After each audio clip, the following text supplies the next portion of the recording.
This is the Energizing India Podcast.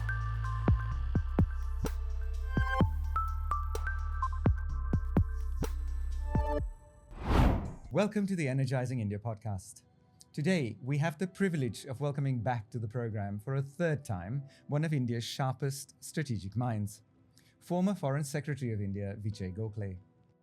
Vijay served as India's 32nd Foreign Secretary after a distinguished 39-year career in the Indian Foreign Service. He has served as India's ambassador to China, as well as Germany, and High Commissioner of India to Malaysia. He has also worked deeply on China and East Asia policy throughout his career. He is widely regarded as one of India's most experienced China watchers and is currently a non-resident senior fellow at Carnegie, India. He has also authored 5 books on geopolitics, the latest called China's Wars, the Politics and Diplomacy Behind Its Military Coercion, was only released this month. We meet Vijay at a time when the world feels increasingly unstable. The conflict involving the United States, Israel, and Iran has already shaken oil, gas, fertilizer, shipping, currency, and investment assumptions globally. India, which imports the overwhelming majority of its crude and a significant part of its gas needs, is exposed not only to price shocks, but also to supply shocks, inflation, pressures from currency fluctuations, as well as project delays. Recent reporting has already linked the conflict and oil disruptions to renewed pressure on the Indian rupee. There is also a deeper strategic question now. India has historically had a relationship with Iran. India has built close ties with Israel. India needs the Gulf, and India also works closely with the United States. Yet now, in this very sensitive moment, Pakistan appears to have positioned itself as a mediator between Washington and Tehran, with China also watching and encouraging Pakistan's diplomatic role. So the question for India is no longer just how do we manage this crisis? It is, in fact, how does India protect its energy security, economic growth, strategic autonomy, and global influence in a world where the old certainties have completely broken down? Vijay Gokhale, welcome to the program. Thank you, Ravin. Vijay, congratulations on the 5th book first up. I'm interested, what is this book about? Yeah, thank you, Ravin. You know, my books are all on China. And this is, in a sense, a companion to the second book I wrote, which was The Long Game. So the long game really was on how China negotiates with India. What is the thought processes behind it, the objectives, the strategy, and the tactics. This one is about the same subject, but how China decides to exercise military coercion and against which countries it does so, why it does so, and how this decision is made. That's the subject of this book. So I look at what is behind the military operation, what was the impact of internal politics on the decision to go to conflict with a particular country, what is the diplomacy they exercise, what is the information and propaganda warfare that they engage in during the conflict, of course, what are the military measures they adopt, and what are the objectives it serves. So in that sense, the idea is really to look at all the previous conflicts China has fought, both the hot wars with the United States, Soviet Union, with us, as well as the more recent gray zone conflicts, which are just short of a hot war, which is happening with the Philippines or other countries in the South China Sea, with Taiwan in the Taiwan Straits, with us on the line of actual control, and try to basically come up with a certain set of parameters to judge their objective strategy and tactics, so that in case we have to face a similar situation in the future, because as you know, we have an unresolved border, we know what to look for. And that was really the objective of writing this book. So taking lessons from the book, in the build-up of the Trump visit to China, what have you seen from your learnings of how they are managing this visit? Well, I mean, that's really not part of the book because that's more about how they do conflict. Whereas I think at this point, the effort of both sides is to see how they try to resolve the problems that have arisen between them. I'm not very optimistic about what will come out of the Trump visit because I don't think the United States is going into the visit with a very strong hand. But I think it's also not fair to say that China's hand is strong. It's hurting from the the shutting down of the Hormuz Strait. It has certain economic challenges which are not related to the Hormuz Strait, but are related to slowing domestic demand, slump in property prices, and so on and so forth.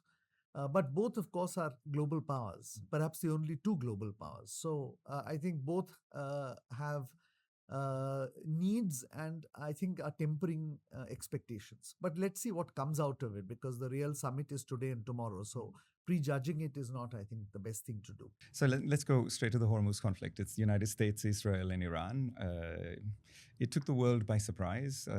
Everyone, well, at least the United States and Israel expected this to be a 2 or 3 day or a 5 day conflict, and yet here we are a few months on.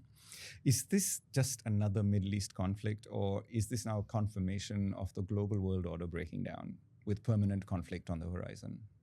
Well, I'd say it's a combination of the two. There is no doubt that the global order has collapsed because the two pillars that held it up were the principles of such principles as respect for sovereignty and territorial integrity, the principle that you will not use military force or threaten to use military force, that you will resolve disputes peacefully, all those principles which formed the basis of the multilateral system we know after 1945, all those principles have been thrown out of the window. To be fair, it's not just the Americans who have thrown it out. The Europeans also in Libya and Syria did that. The Russians have done that in Ukraine. The Chinese are doing that in the South China Sea. So all the permanent members of the Security Council are responsible, but certainly the United States has exacerbated that collapse. And the mechanisms by which enforcement of these principles was done, namely the United Nations, is barely heard, let alone seen. So while they should actually be resolving the conflict, they are nowhere on the scene, and you have all sorts of other people mediating or allegedly mediating. So the international order has collapsed. Neither China nor the United States has a big stake in it. And therefore, what we are going to see is a prolonged period of instability. But the Middle East, of course, was already undergoing a transformation even before President Trump came to office. Over the last few years, we have seen disturbances in Libya, in Syria. Of course, it all began with the Arab Spring in 2011 when President Obama was in power. And now you are seeing new fissures emerging. Initially, they were between Qatar and Saudi Arabia. Now they are between Saudi Arabia and the Emirates. So, and part of the reason for this is the United States is beginning to lose interest in the Gulf, mainly because it is energy surplus. And also because its priorities are shifting to tackling the problems with Russia and China. And it doesn't want to spend that much money or station those many forces in the Gulf. And therefore, as it begins a gradual reduction of its presence, all those problems on which they put the lid for 70 years are now all coming out of the pot, so to say. So I want to ask you two follow-up questions on that, Vijay. The first one is the United Nations going to go the way of the League of Nations? There was a fear of that when Trump announced his board of peace, his $1 billion board of peace. Do you, in your own experience in analytics, given what you've just said, which is the UN is just no longer present anywhere, it's a big building in two countries, is it defunct? Not yet. Not yet, simply because although the United States has basically shown no interest in using the United Nations for purposes of peace and security, there are a group of middle powers which by themselves are unable to make much difference in the global order, but collectively still carry weight. That includes the European Union, but it also includes a lot of the BRICS countries, certainly Brazil, South Africa, India, as well as other middle powers like Mexico, Argentina, South Korea, Indonesia, Egypt. All of them are still invested in the UN. But most importantly, the what I call disenfranchised 2/3 of the world, which is those small countries which otherwise have no agency on their own, but find a voice in the United Nations simply because the numbers game plays out, as it does in any democratic institution, need the United Nations. Otherwise, their interests will simply be steamrolled over by the great powers. So I think at the moment, a large part of the world still thinks that for want of a better arrangement, the United Nations is the only workable and mutually acceptable arrangement. The problem is that the big powers, which were tasked with running that institution, ensuring peace and security, are ambivalent about it. Yeah, and therefore we have to see where it goes, what happens. But what we can certainly say is that at this point of time, it's ineffective in really discharging its responsibilities to maintain peace and security. And I'm not just talking of Iran. Look at Ukraine. You don't see the United Nations there. Look at Gaza. The UN is barely there. And a few other conflicts that have happened around the world too, the United Nations has not really been able to do much. On your point about the micro conflicts or the growing conflicts between the Gulf states, what is your assessment on why the UAE overnight pulled out of OPEC? It seemed like such a left field move. Clearly, it was happening and simmering for a long time. It was just not public knowledge. So it was simmering for a long time because I think there is first and foremost a rivalry within the Gulf Cooperation Council states, the 6 states of the GCC, about who is the leader. Of course, the Saudis are by far the biggest and the richest. But the Emiratis have played a very key role, and Dubai is really the financial center of that region in the same way that Hong Kong used to be in East Asia and Singapore is today. In other words, it punches well above its weight. As we know, Singapore really punches well above its weight. So did Hong Kong at one time, and so does Dubai or the United Arab Emirates. So there was this rivalry, a rivalry which I think was also sharpened by the fact that it is led by 2 leaders with different visions for that region. Mohammed bin Zayed in the UAE and Mohammed bin Salman, who is the Crown Prince of Saudi Arabia and wants to refashion the Gulf in his worldview. Now, I think the immediate trigger for the crisis was the conflict that is currently waging in the Gulf has had a very severe economic impact on the UAE. For want of a better excuse, Iran seems to think that the UAE is spearheading the anti-Iranian effort in the Gulf. And the UAE feels that to rebuild and to regain that prominence, it needs to have the freedom to sell more petroleum products. Now, the problem is they are a part of OPEC, and OPEC limits that production.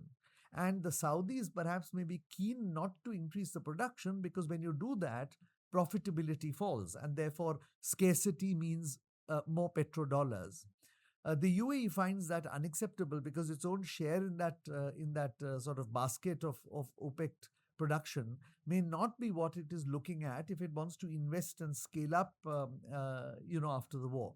So I guess it's a series of things that have happened over a period of 10 to 12 years, personal issues, political problems, now geoeconomic issues. But what is clear is that these 2 most important countries in the GCC have fallen apart. Of course, let us also not forget the second issue, which is that within the GCC, there is a difference of view on whether the war with Iran should continue. Qatar, Oman in particular, and even to some extent Kuwait, are all not keen that the United States continue to prosecute the war. On the other hand, according to reports I've read, the Saudis and the UAEs actually want the job to be finished by the Americans. So there are a lot of sort of wheels within wheels in even among the 6 states of the Gulf Cooperation Council, not to speak of the wider Gulf region. Turkey, for instance, quite clearly says that Israel's real goal is to pit Muslim against Muslim and therefore establish hegemonic control over the region. So you have other countries that are voicing sort of a completely different view than what the GCC is voicing there. So there are so many things happening in the Gulf. And we need to follow all of them, of course, because India is deeply, deeply invested in that region. So just before we come to India, Vijay, the conflict has gone into some sort of weird stalemate where it's almost difficult for the sharpest minds to forecast where this will go. Clearly, the United States does not want to do intervention by landing in Iran, doesn't want a repeat of Iraq. Iran is hanging out and in some ways seems to be winning the short battle, if not the war. How do you see this evolving and ending? You had made a prediction about Ukraine and Russia 2 years ago when we met, and your prediction was 100% right. So where do you see this evolving to, this situation? Well, I think we have to acknowledge that the American and Israeli bombing of Iran has pretty much decimated their economic infrastructure and perhaps part of their energy infrastructure. And certainly it has degraded their military infrastructure, although, of course, American claims to have eliminated their missile capability are now proving to be incorrect, even by media reports coming out of the United States based on leaks from informed sources. So Iran is feeling the pain, there's no doubt about it. But for them, since it's an existential matter, a matter of survival, they are willing to take more of that pain because there is no other option. It's a lose-lose. For the United States, of course, while it is militarily clearly a victory, but the problem is that because they articulated at the outset that their goal was regime change, which they have not been able to do, the narrative, the Iran has run away with the narrative that the war has ground down to a stalemate. And of course, the fact that Iran is able to control movement in the Strait of Hormuz, I won't say blockade because ships are coming in and out, but basically control it, adds to that view globally that the US hasn't really succeeded in achieving its objectives. So I think both parties are unhappy.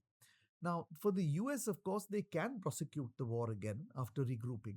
But I think President Trump has a number of issues. One, as I said, its own allies in the Gulf are not fully united behind the war effort. Certainly, Qatar and Oman are not.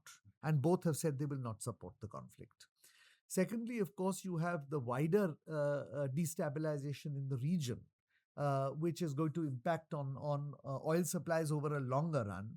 And I think a number of other countries are therefore urging the United States not to do further attacks, but to try and resolve it peacefully. That includes us.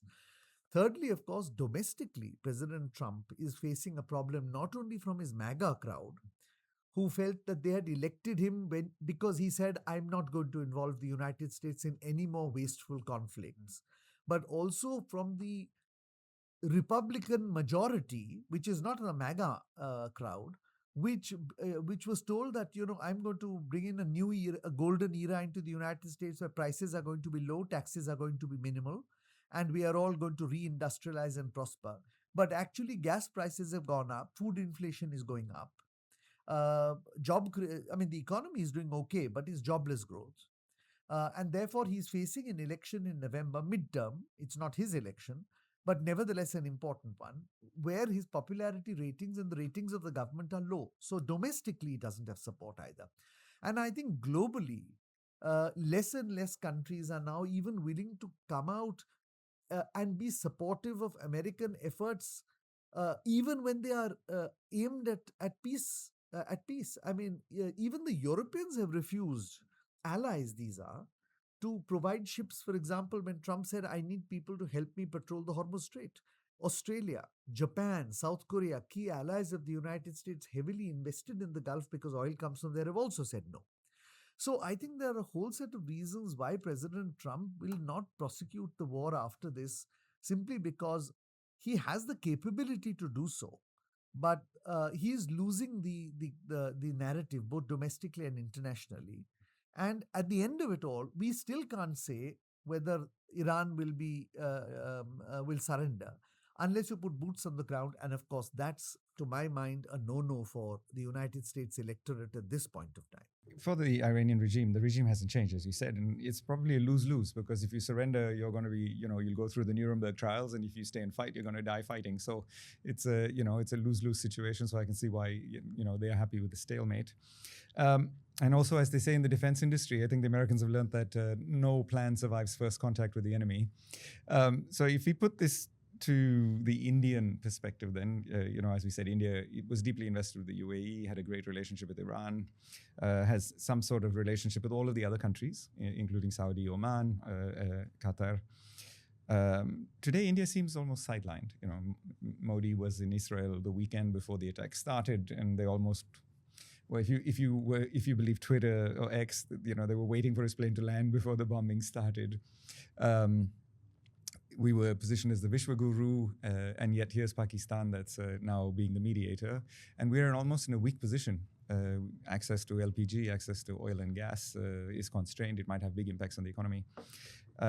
What is your assessment of first diplomatically India's position globally, and then the trickle down impact into what's going to happen if this war is prolonged on the Indian supply chain? So I think diplomatically, of course, there has been a bit of a setback. We have to be clear about that, and that's simply because on the broader question, it's fairly evident after this war that there is no such thing as a multipolar order. Because if there was a multipolar order, the other poles would have been able to prevail over the United States, presuming that all poles have a relative weight in the system. But clearly, this has shown that there are only two poles in the world: the United States and the People's Republic of China, and the other aspiring poles that may include countries like India or Japan or Germany, France, maybe Brazil, and so on. Do not have the capacity, either individually or collectively, to persuade the United States not to prosecute the conflict or to minimize its impact. So, to that extent, I think it's a reality check for Indian diplomacy, which I think got a little carried away on the presumption that because we are a significant economy, we have a significant territorial size, population size, and a good trajectory of growth, that we were somehow therefore more capable of playing a role in the world than we really are. So I think that, in a sense, is not a setback, I would say, but it's a sobering a reality check for us. Regionally, I think we had a difficult hand to play, simply because we had, as you said, a good relationship. We have a good relationship with Iran, and that's a long historical relationship, right? A lot of our history derives from there, and it was a mutually reinforcing history. We have a very large population of Indian citizens in the Gulf, almost 20 million of them. We also have heavy investments in the energy sector.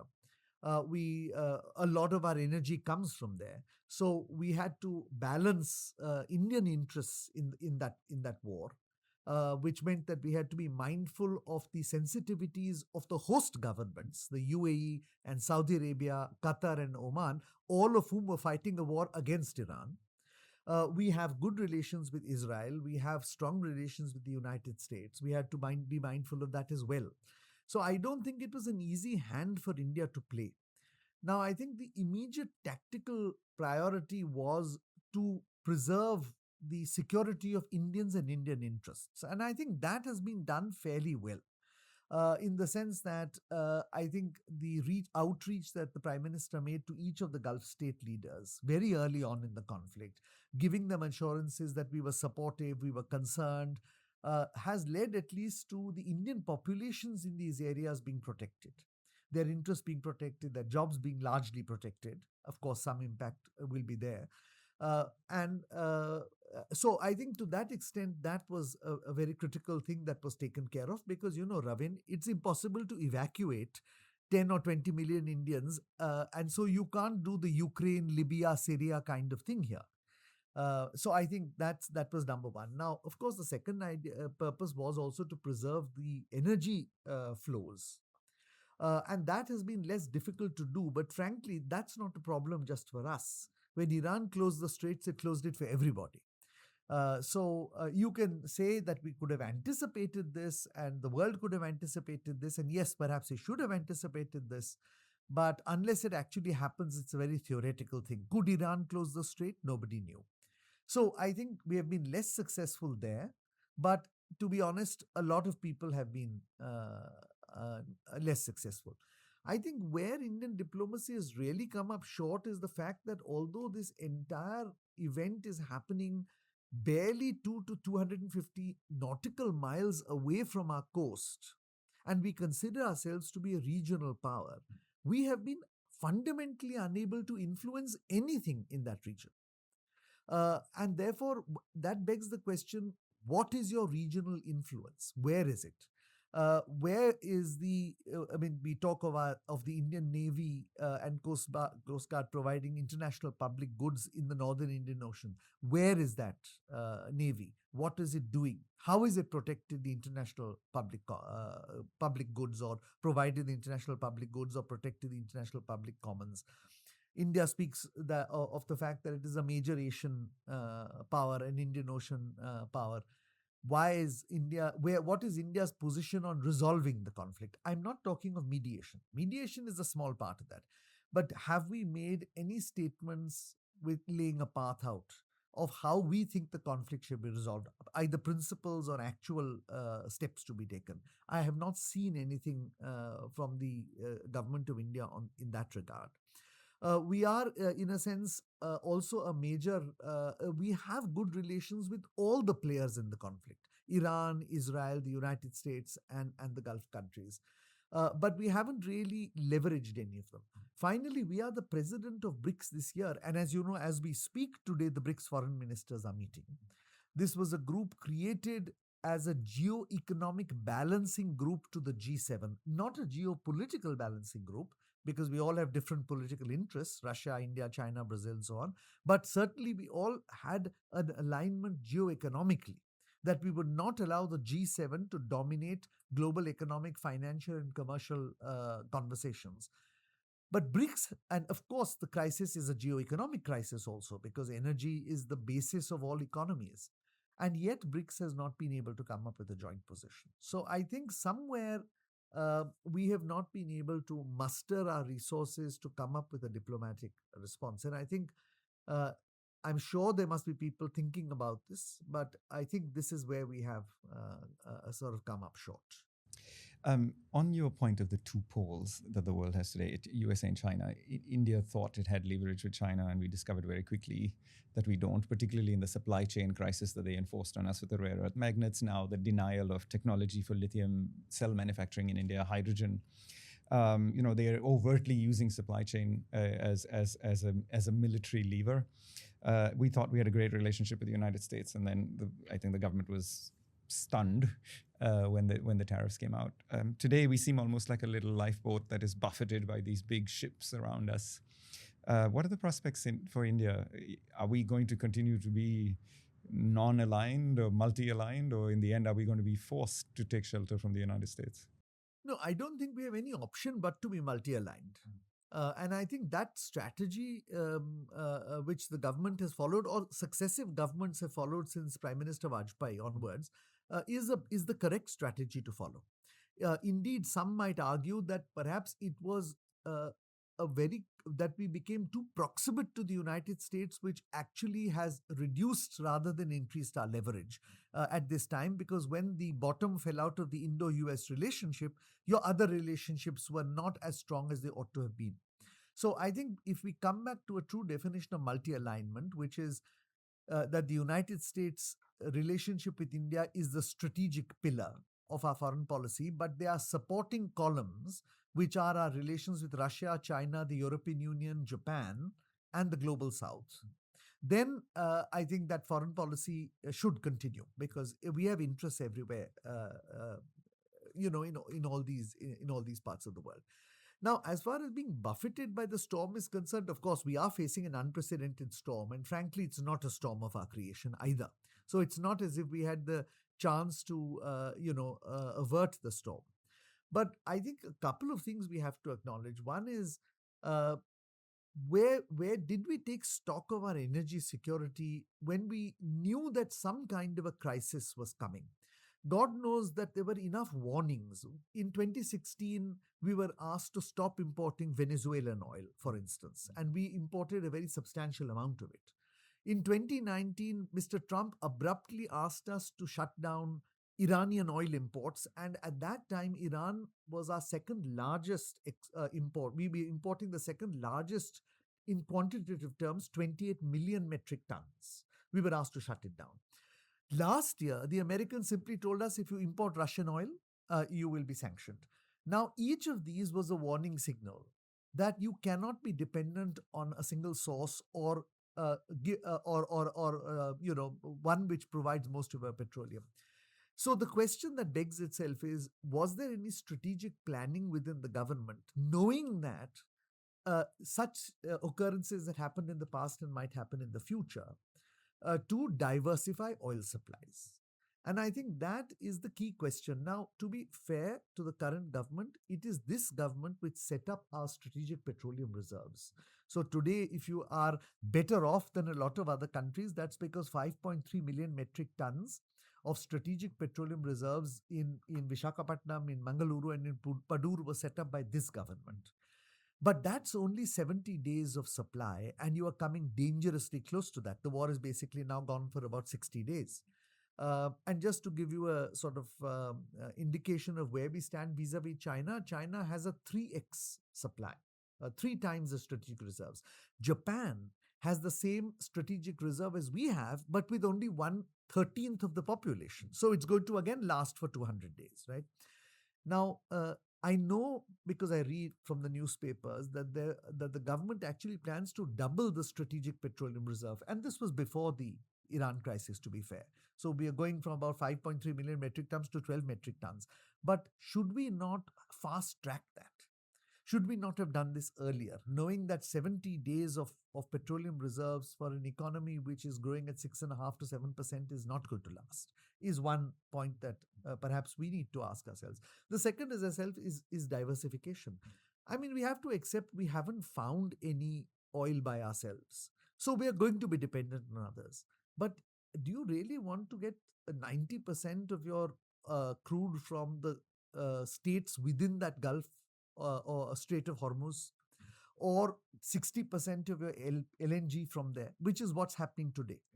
Why, for instance, did we not do long-term contracts with Indonesia, Malaysia, and Brunei, or Argentina, Australia, or the more riskier ones, arguably, Angola, Equatorial Guinea, Mozambique? But nonetheless, these are huge producers of petroleum. We do get some from Nigeria, but certainly these others, risky as they are, have vast petroleum reserves. So that's the second question. And what are we going to do about it now? The third question, of course, is renewables, which is, of course, the one sure shot way to avoid the energy dependency.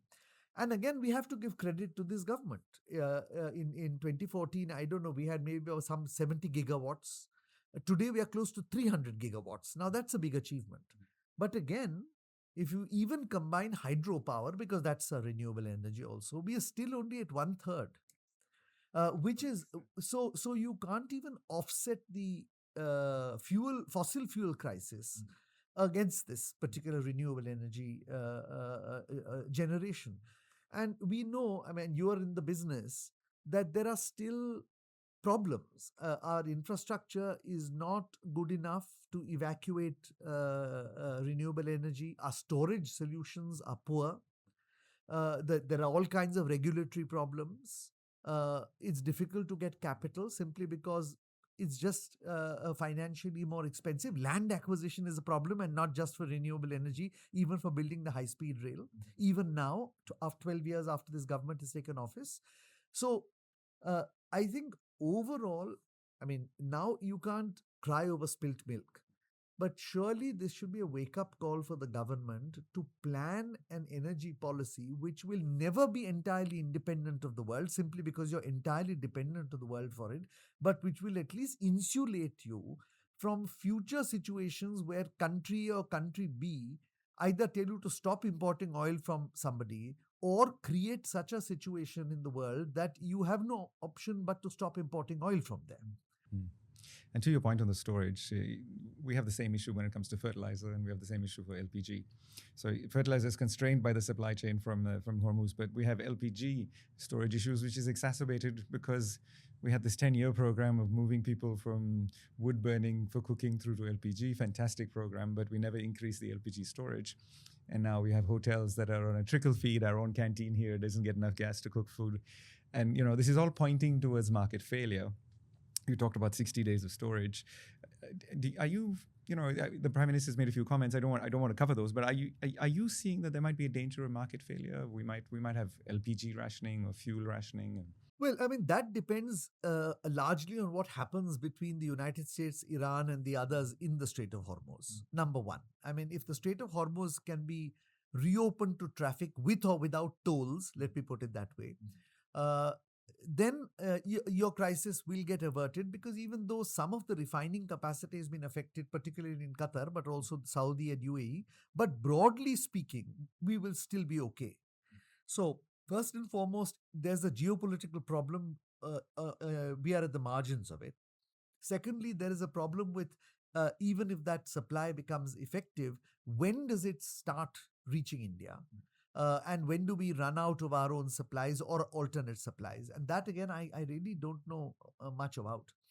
But I'm glad the one point I do want to comment is your that the issue you mentioned of fertilizer, because that's barely spoken of in India even today. We are more concerned about whether we can fly or drive a car rather than about fertilizer. But that is the real crisis which is potentially coming to India. I was in Singapore 2 weeks ago for an international conference, and almost everybody in Southeast Asia was speaking of the fertilizer crisis, because rice is going to be sown in the next 2 weeks in Malaysia, Thailand, Vietnam, Philippines, and Indonesia. And there is no fertilizer available. And they were bemused as to why India was not talking of a fertilizer crisis, but was talking of an LPG crisis or a petrol or diesel crisis, right? And that's a big challenge, because quite honestly, I think initially there was some complacency in India because we do manufacture most of the urea ourselves, but we conveniently forgot that the feedstock comes from the Gulf. And now that feedstock is getting shut down. So you may have refining or manufacturing capacity, but you don't have the raw material. You are entirely dependent for potash from on imports. You are largely dependent for phosphate of on imports for phosphates. Collectively, what you're going to find is that you might have a potential food crisis, and food inflation is the biggest problem in the country, much more than energy inflation. So I think that's going to be the biggest challenge for this government. To be fair, I think if a prime minister talks about this, they are aware of the issue. He made the comment about use half the amount of fertilizer. Yeah, so they are aware of the problem. I mean, and clearly, if they are going to publicly articulate this problem, there must be very serious work going on in the government to deal with the crisis. But how we are going to deal with it, I can't comment on, simply because we have to wait to see what is rolled out. Government, of course, has now introduced duties on gold and silver imports. History tells us that's not going to make a difference, because the fact is that demand is not driven by duties. It is driven by a sense of security, financial security or insecurity, and in the current situation where you're not sure how the stock market will perform, where the fixed deposit rates, at least at the moment, are on a secular decline. Gold is a safe haven because it's tangible, it's real. You can go and sell it and actually buy food in the market. So I don't think it's going to work, but who knows? I think what we are going to see is certain amount of curbs on foreign exchange remittances. But again, I don't know what sort of impact that is going to have. People are going to travel regardless of whether you impose it. Of course, if you're going to raise custom duties on electronics, which is of course a massive import, and I understand that actually our import bill for electronics is more than our import bill for energy, by the way. That might have some impact in terms of saving forex. But of course, then there's a domestic fall in domestic demand. And as we saw, I don't know whether you remember, a couple of years ago, government came up with a directive where it said we're going to stop import of foreign iPads and I remember iPhones that, yes. until Overnight. people said, well, I don't think in India anybody makes those. So what are you going to do if you're going to stop import of computers? And government realized the mistake. So if you impose extremely high duties on electronics, there's going to be a downstream effect, and the downstream effect is going to be on productivity. So I really don't know what's going to come out of this, but what I can safely say is that that government, that a crisis is certainly something we're looking at, and I think Uday Kotak spoke about it at the CII meeting. Two, the government is seized of the problem. Number three, it has very limited levers unless and until somebody does something about the Iran Gulf crisis. And fourthly, that I guess at the end of it all, it will come down to the population having to make the sacrifices. And we have to be prepared for that. So, Vijay, what perplexes me is the conversation suddenly becoming about the balance of payment. We haven't had that conversation since 92 or 1993 because we've always had, quite a nice buffer on the foreign exchange balance of payments. So it surprises me that that's what's come to the front burner. Do you think this is because the government is concerned by what it'll have to pay in increased prices for oil, gas, fertilizer imports, or is there something else going on here? I'm not an economist, Ravin, so I really am very cautious in commenting on this, but I don't think there is a balance of payments crisis. We still have half a trillion in foreign exchange reserves. The fact of the matter is, of course, imports will become much more expensive, but exports will, I mean, those who are exporting might be happy because they're going to get that many more rupees for the dollar. Particularly those which are where we are earning in dollars. So I don't know how that will play out in the market. I think a large part of the concern is the decline in the rupee, which has over the last 10 or 12 months come down from 85 to gone up from 85 to 95. And how much the government will spend of those foreign exchange reserves to keep the rupee below the 100 mark, because that's a psychological barrier, a huge psychological barrier. The government is already sort of laboring against the view that it claimed a year ago to be the third largest economy, but because in dollar terms we've now slid to the sixth largest economy. That's and now if a government which derided the previous one about the rupee losing value as the dollar is now going to cross the 100 rupee mark, it's going to have an impact. So how much is the government going to spend to save the rupee, or will it just allow the rupee to float? Is a question. But I don't think there's a balance of payments problem just yet. So I'm going to take you to your expertise area, China.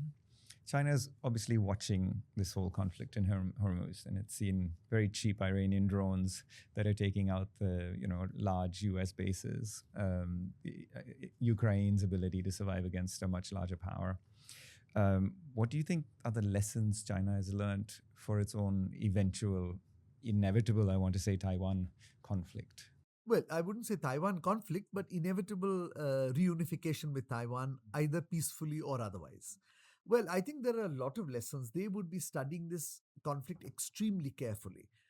One, because you have a strait involved. Two, because if Iran can control the Strait of Hormuz, China, which is a much, much bigger power, can certainly control the Taiwan Strait. Three, because of the implications that both will have, because if 50% of the world's energy passes through the Strait of Hormuz, 50% of the world's trade actually passes through the Taiwan Strait. So for China, this is a very, very crucial conflict. And lastly, of course, because the territory on the other side of the strait is just 100 odd nautical miles away, and therefore very similar to the crisis that is playing out in the Gulf at the moment.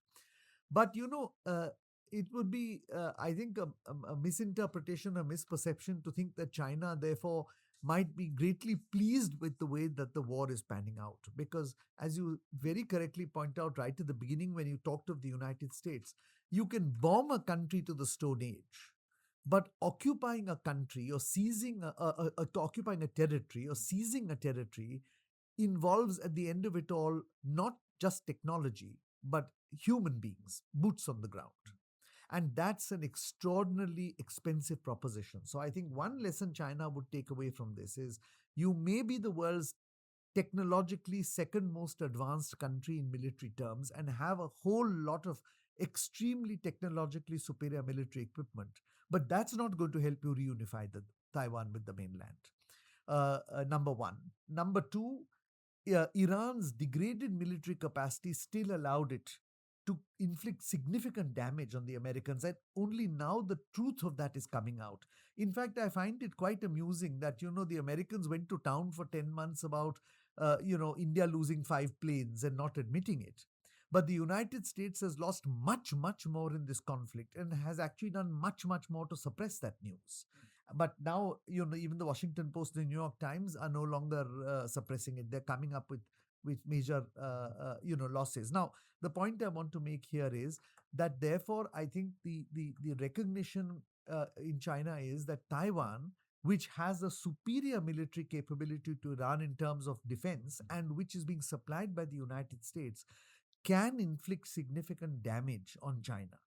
Now, the question is that damage acceptable? Because if Shanghai is targeted, for instance, and Guangzhou or Beijing or Tianjin, and we know that Iran was able to fairly precisely target because they were getting geospatial information from somebody, and certainly the Americans will give it to the Taiwanese.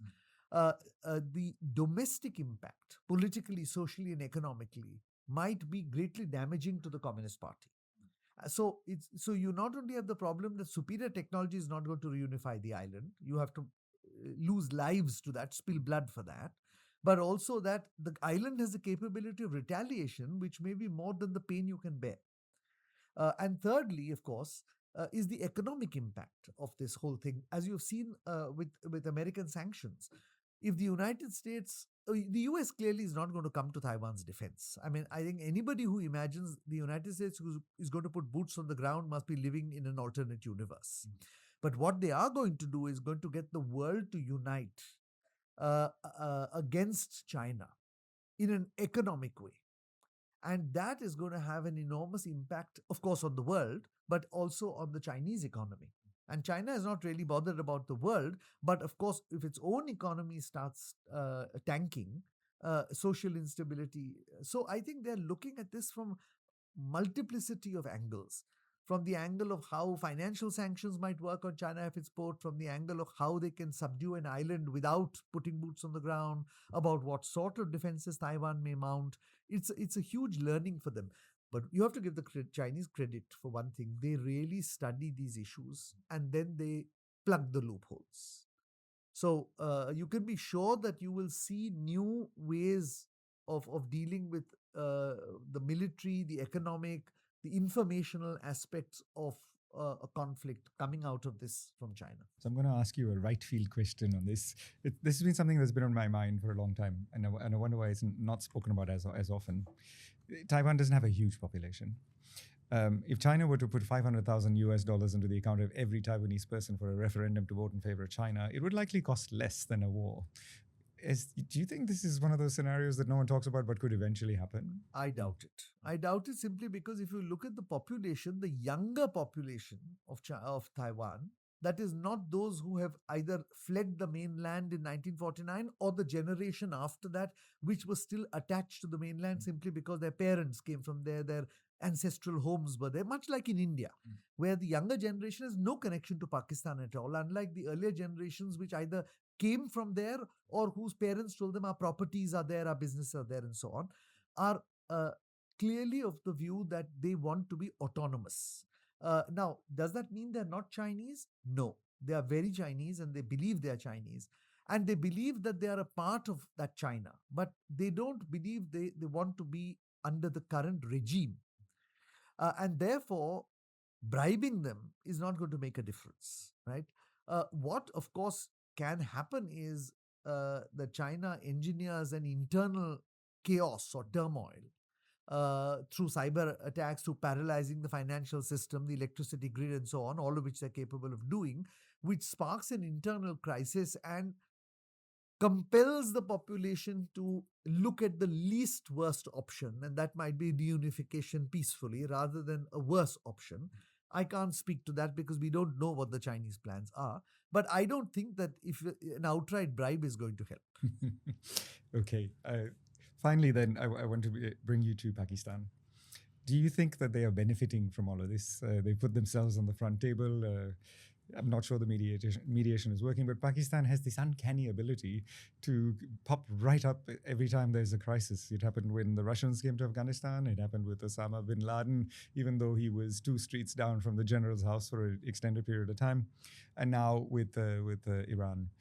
Do you think they're going to benefit from this? Well, I mean, I don't think they're going to benefit from this. I think Pakistan leverages its geographical location straddling South Asia and the Gulf Uh, uh, my own personal view was that the British created Pakistan precisely for this purpose because of their interests in the Middle East. At that time, they were still located in the Indian Ocean. It's only in 1958 that the East of Suez policy ended. So the creation of Pakistan itself was very much a Western creation, precisely to serve, for stability in the Gulf. And Pakistan has this history of then offering itself as a mediator between the United States and China when Nixon wanted the breakthrough, between the Taliban and the United States, as you said, even between I mean the between the Soviet Union and the United States when the Afghan crisis was on. But I think that these are all, I mean, I don't want to sound pejorative, but this is like a small political party in India, and we have plenty, who shift between the NDA and the UPA simply because they need a couple of ministerial berths. But once they're in that, it makes no difference. At all. It's not that they get any additional benefit beyond a small personal benefit. And of course, here they are desperate for funds. They are perennially on the verge of bankruptcy. And this helps, if America is favorable, they don't put you on the gray list in the financial action task force. There are no sanctions on aid which the US gives under the foreign funding. Weapons are available. The Saudis come in. The UAE comes in. Not any longer, but UAE used to come in. So I guess they derive those tactical benefits. I really don't think India needs any of those tactical benefits. We are not, first of all, in that same situation of being, going for handouts. Secondly, I think we are too big a country to play mediator because we have core interests involved. So we are going to have to take some side or the other, although we may pretend to be non-aligned, but we have to take sides. And we have taken a side, by the way, in this conflict. The fact that we are, in my opinion, fairly aligned with the Israel, the United States, and now the UAE in the conflict. So I don't think that we should compare ourselves with Pakistan. I don't think Pakistan is going to benefit in the long term. Yes, in the short term, it's going to get glory. I'm sure the field marshal is going to be happy, but I don't think this is going to last for very long. Final question then, Vijay. We have a lot of CEOs from the energy and energy transition sectors who listen to this podcast. And if you had to leave Indian business leaders with one message of the moment as they think about investment, supply chain, energy, currency, China, global instability, what would that message be? So I think geopolitically, we are in for an unstable and volatile world for the next 10 to 12 years until a new global order emerges. At the moment, what we are sure of is that the existing global order is collapsing. But the two major powers are between them not clear what the new world order will look like, and even the middle powers are confused. So we are going to have uncertainty, at the very least, tension, and potentially conflict. And business has to be prepared for all of these.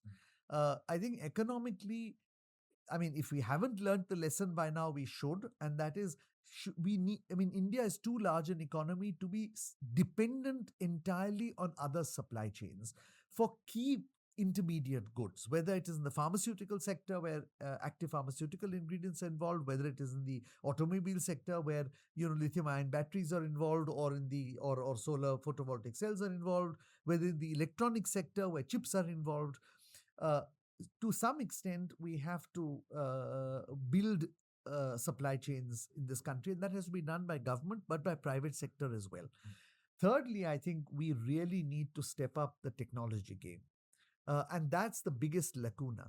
Uh, and frankly, there are two models. We have those two models in front of us. The Chinese model, which is subsidize heavily, from front load the subsidy, really give money to industry, and then help that industry grow.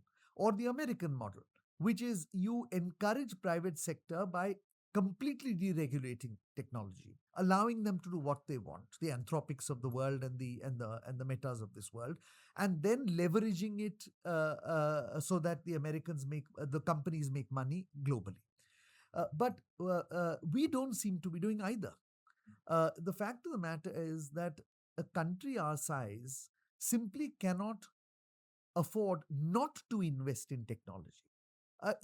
Chips or semiconductors may not be profitable, but from defense to communications, you need it. You are a big power. Without that, you can't be a big power. So if that means we have to go on a binge for which the taxpayer has to pay, I'm afraid we have to go on that binge so that the taxpayer has to pay. Uh, that's number one. Secondly, I mean, the regulatory environment in India has to be improved. We have created these huge science and technology funds, and kudos to government for that. But if you ask an ordinary entrepreneur or a research institution, they don't seem to be able to get any money out of that. Between filling in the forms and meeting the criteria and following the procedures, the budget year comes to an end, and then you have to begin the cycle all over again. So, really, we have to invest majorly in technology. The private sector, of course, has a responsibility, but government has a responsibility as well in technologies which are otherwise not sustainable or viable. I would certainly say that these are the three. The third is the most important. If we are going to not compete technologically, then, as I've said in the past, we are back to the 19th century. Then we bought textiles from Manchester and Leeds. Now we're going to buy all our technology, except that it's no longer the UK, it's now China and the United States. Either way, we are just one big consumer market. Well, that is the reality of the situation today. We are almost a technology vassal to China and the United States. I have my own views on why tech development suffers in India. And you've called most of them really well, including government policy, access to funds. But it's also because our education system doesn't build curiosity. True. We lose our A team to Silicon Valley, and the economy that exists here, in many instances, is an oligarchy. And oligarchies are rent seekers. They are not investors in technology. They do not understand technology risk. So, they want a technology to be proven and then license it and make it in India, which then makes you a technology vassal. And so, I think it's a structural issue, which unfortunately no one in government in our conversations understands at the moment. They look at Chinese subsidies or investment or trickle down of investment into technology, but that's really not going to address it. Yes. Vijay, it's always such a pleasure to have you on the program. The conversation is always so enlightening. Today we've learned that geopolitics now needs to be a conversation not just at the dinner table but also at the boardroom table. 12 years of instability coming ahead of us. Companies almost need to have a geopolitics department or a desk to assess what's going on, because we're all constantly breathless, and has been the case for the last 4 years. Thank you so much for making time to be on this program, and we look forward to having you on it again. Thank you, Ravin. Thank you very much.